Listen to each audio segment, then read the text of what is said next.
Please help me get to 1,000 subscribers. Hi everyone. Don't forget to hit like, subscribe, and turn on the notification bell so you never miss an upload. Now let's dive right into today's powerful story. I barely recognized the man seated across from me until I noticed the quiet pain still resting in his eyes. That was the moment everything clicked. I hadn't only shattered his heart. I had destroyed the version of myself he once trusted and believed in. 6 years is enough time to rebuild an entirely different life. Long enough to convince yourself that your worst choices are hidden beneath growth, therapy sessions, and the passage of time.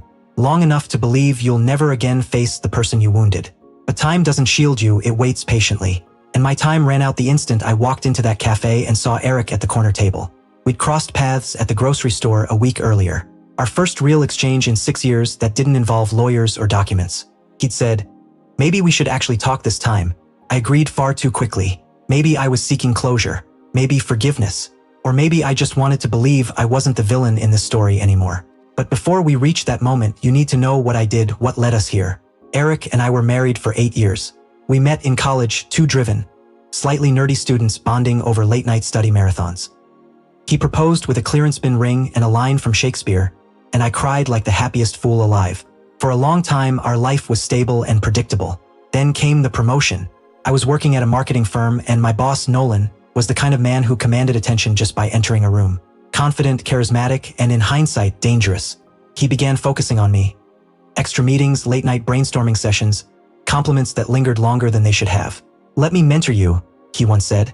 And the way he looked at me stirred something I didn't fully understand. That part still hurts to admit. I didn't say no. At first, it was only emotional. After-work drinks, messages that crossed lines, conversations that became addictive. Eric had started a demanding new job, and the space between us widened. Nolan stepped neatly into that distance, smirking, his hand resting on my lower back. The affair lasted 9 months. It wasn't a fiery romance.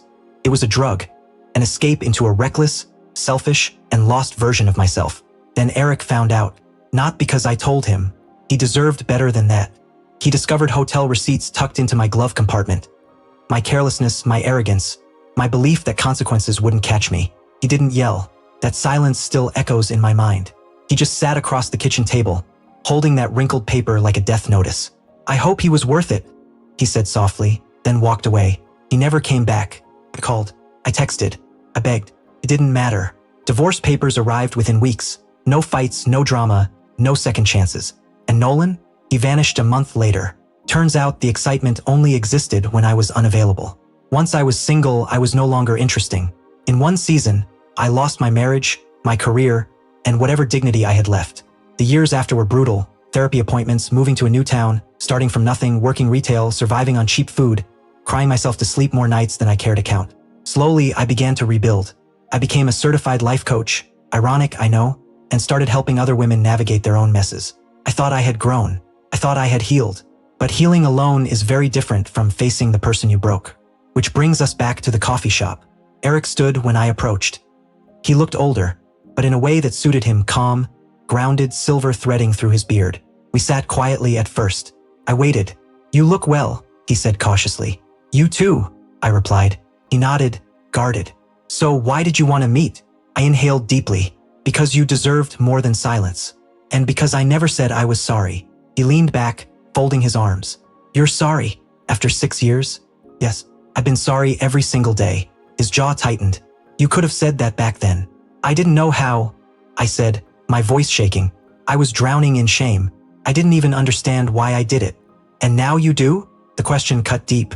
"I finché do," he whispered. I wasn't happy. Instead of being honest or trying to fix things, I chased something that made me feel important.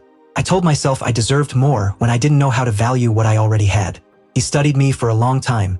"The hardest part," he finally said, "wasn't the betrayal. It was spending months wondering what I did wrong. Why I wasn't enough." Tears filled my eyes. "You were enough. You were the best thing in my life, and I destroyed it. I hate who I was." He looked down at his hands. "You didn't ruin me," he said gently.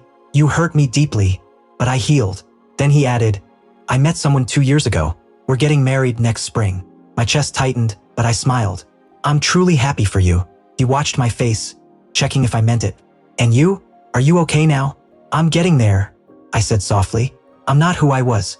I'm trying to be better." He nodded. "Good." Then he pulled something from his coat.